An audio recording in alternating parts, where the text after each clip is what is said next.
Olá, meus queridos. Olá, minhas queridas.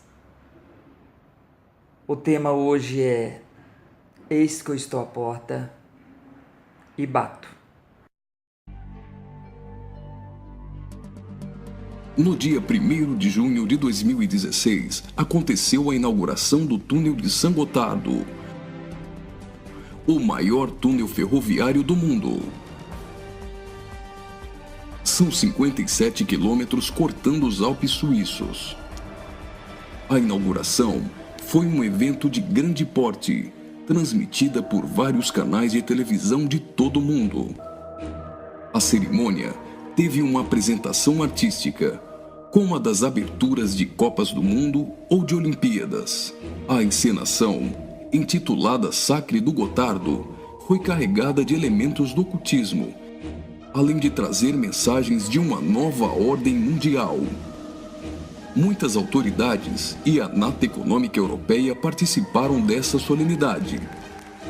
Dentre as personalidades presentes estavam o presidente da Suíça, Johann Schneider, a chanceler da Alemanha, Angela Merkel, o presidente da França, François Hollande, e o primeiro-ministro da Itália, Matteo Renzi.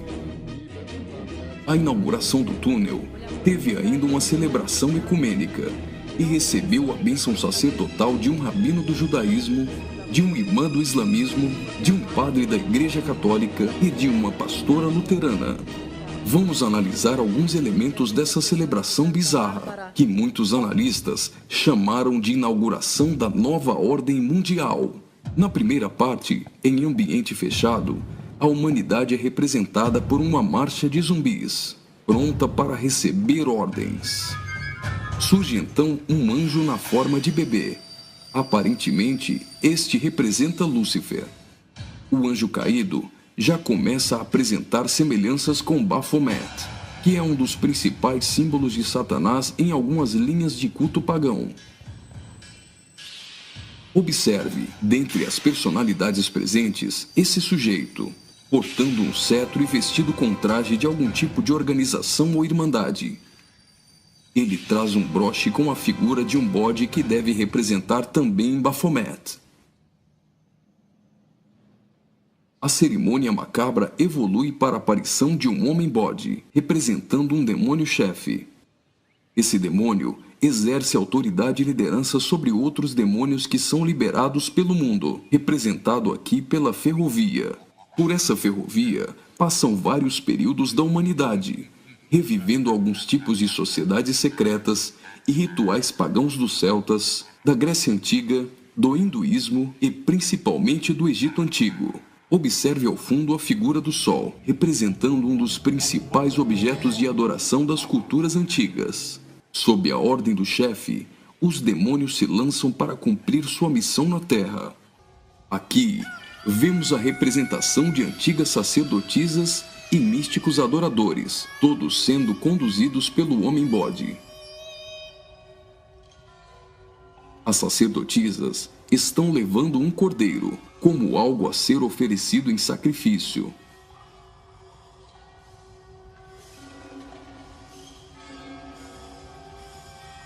Observe a semelhança dessas sacerdotisas de branco com as adoradoras de Ísis.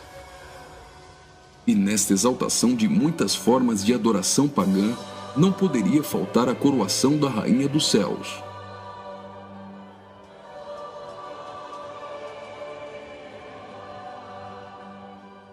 A cerimônia prossegue, agora em um ambiente externo. A parte interna exaltou a adoração pagã histórica. Na parte externa, o evento se torna uma cerimônia satânica regida pelo homem-bode. Os zumbis representam a humanidade manipulada, caminhando rumo a um futuro incerto. Os atores correm atrás de uma conquista. O túnel inaugurado literalmente furou 57 quilômetros de rochas nos Alpes suíços. Aparentemente, aqui a humanidade está tentando vencer a rocha, que pode representar Jesus.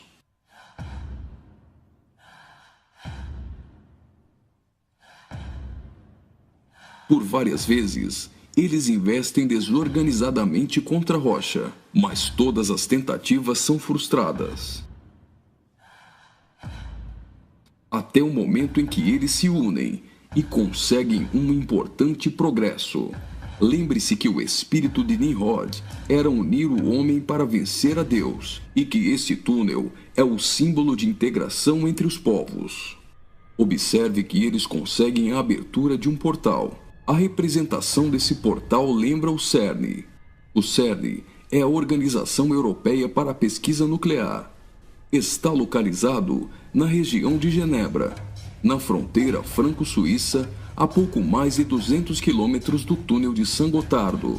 No CERN encontra-se o LHC, o maior acelerador de partículas atômicas do mundo e maior máquina que o homem já construiu.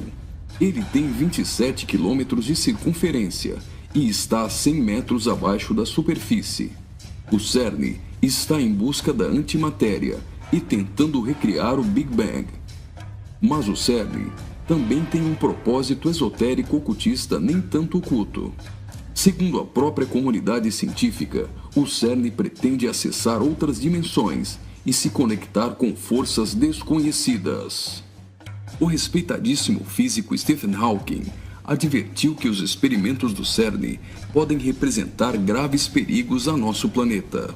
No prefácio de seu livro, Stardust, Hawking afirmou que o acelerador de partículas poderia causar uma decadência catastrófica do vácuo, o que levaria o tempo e o espaço a entrarem em um colapso. Isso poderia destruir não somente o planeta Terra, mas também o sistema solar e todo o universo. Você já deve ter ouvido falar da partícula de Deus, ou bóson de Higgs.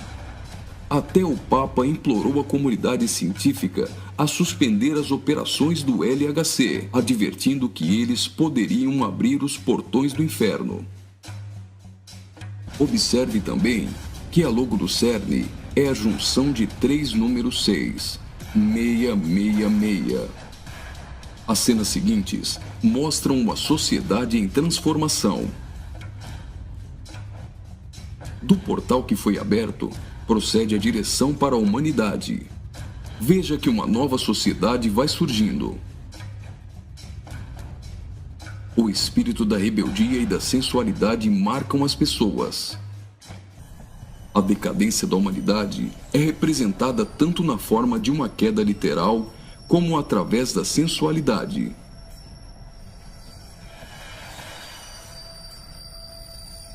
Do portal surge um corpo nu, e logo as pessoas ficam endemoniadas.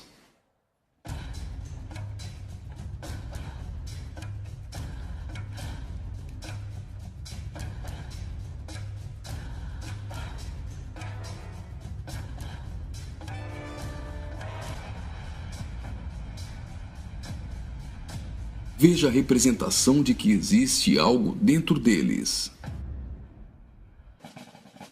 Trabalhadores do túnel aparentemente são representados aqui, mas observe que a verdadeira representação é o deus Shiva, da trindade hinduísta.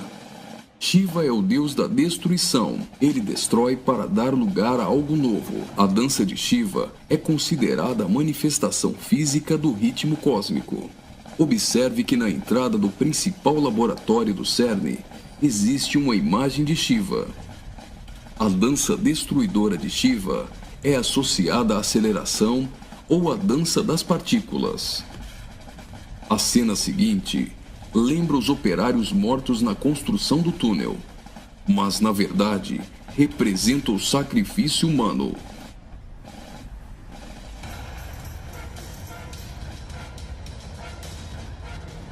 Veja que os corpos são lançados para dentro do abismo.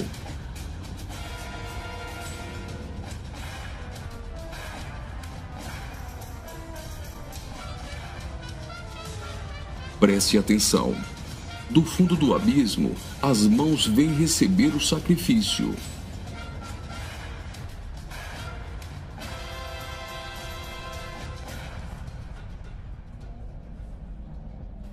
A morte dos trabalhadores dá lugar a 3 almas que sobem do abismo.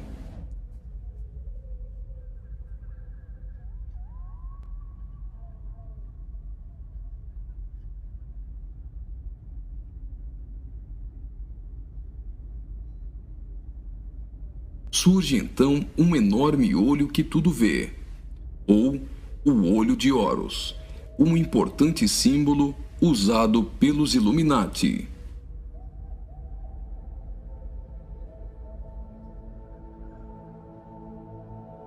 Agora, o Homem-Bode passa a ter um papel ainda mais importante na cerimônia, e as representações do livro de Apocalipse vão ficando mais evidentes.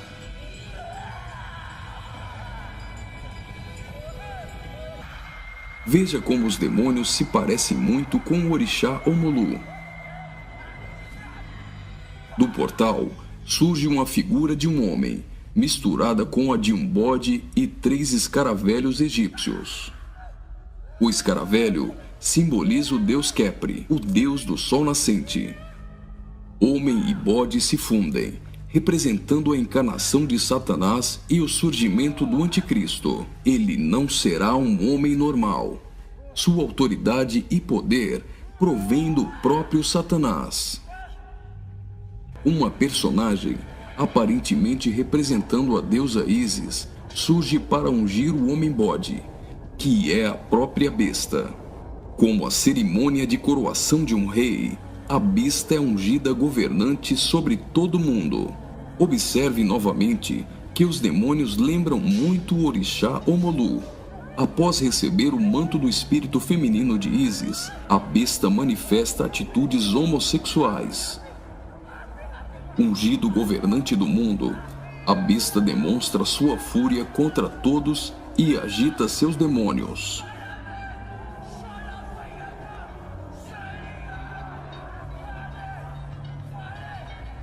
Logo, os demônios sob comando da besta ficam ouriçados.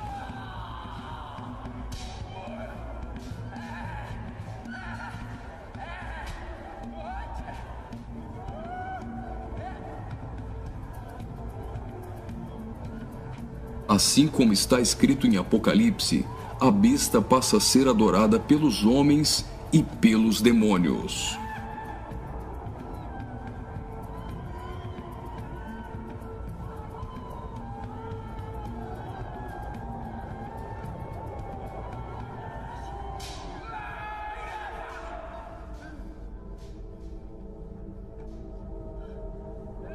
Observe agora o surgimento de 11 personagens, aparentemente representando a Igreja dos 11 Apóstolos. A besta terá autoridade para perseguir a Igreja e para matar os que não lhe adorarem.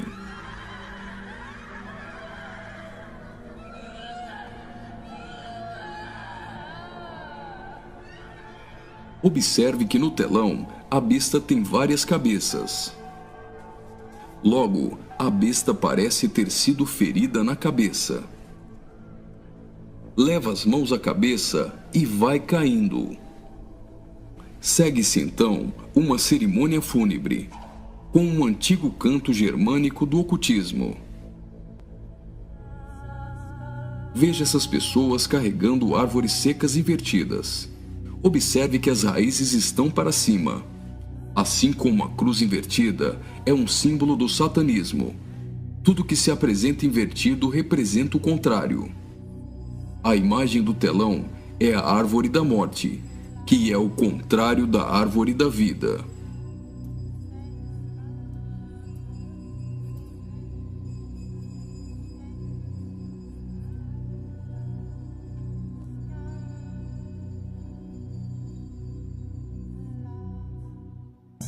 A tecnologia é mostrada como um instrumento para manipular o homem. O avanço da ciência nos últimos dias foi profetizado por Daniel. Observe agora a semelhança da imagem no telão com a Pokébola do game Pokémon Go.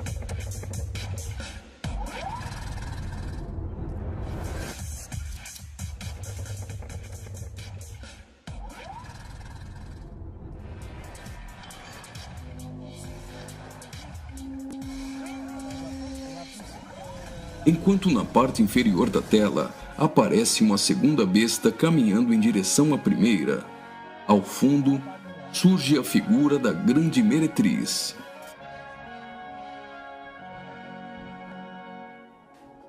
Observe que a segunda besta ressuscita a primeira.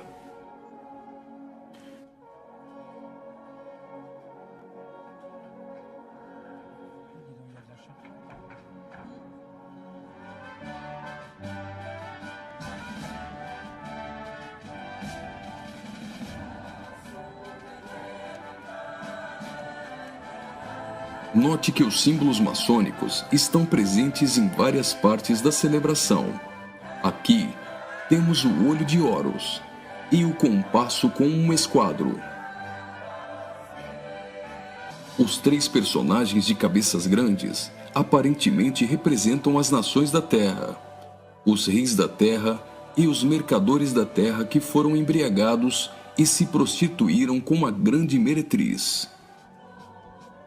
O relógio girando ao contrário provavelmente faz menção à profecia de Daniel, de que o anticristo mudaria os tempos, e fala da velocidade em que a nova ordem mundial será estabelecida. No auge da cerimônia, todos os personagens se lançam em adoração. Mas afinal, o que eles estão adorando?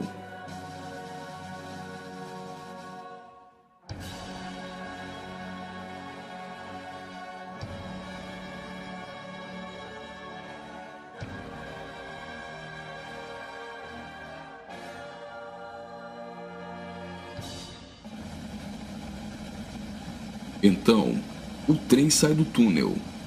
Mas certamente eles não estão adorando um trem. Eles adoram aquele a quem pensam que venceu a rocha. Eles adoram o grande dragão, a antiga serpente, que se chama Diabo e Satanás, o sedutor de todo mundo. Pensam que Satanás venceu a Cristo. A celebração é como se fosse uma grande vitória, como a consumação de uma enorme conquista.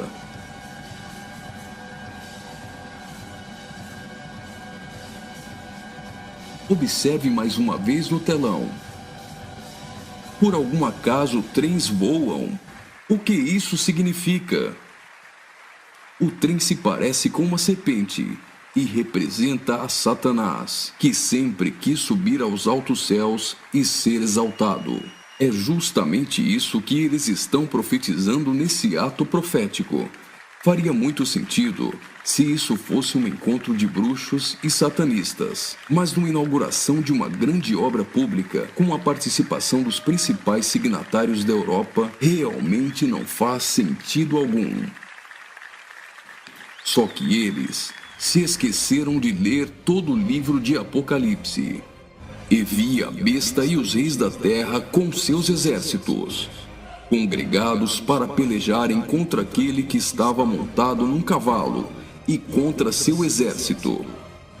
Mas a besta foi aprisionada, e com ela o falso profeta, que com os sinais feitos diante dela, seduziu aqueles que receberam a marca da besta, e eram os adoradores de sua imagem. Os 2 foram lançados vivos dentro do lago de fogo que arde com enxofre. Apocalipse capítulo 19, versículos 19 e 20.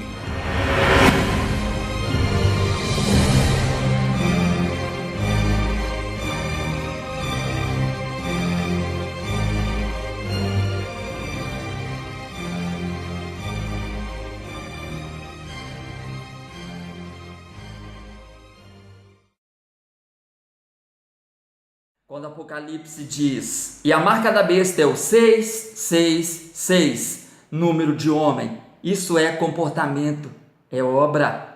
São 18 comportamentos que se referem a ser contra o Pai, o Filho e o Espírito Santo. Vejamos esses comportamentos. Então, se você gostou, se você achou aproveitável esse momento, faça sua inscrição, deixe seu comentário e até a próxima, se o Eterno assim o permitir. Tchau, Shalom.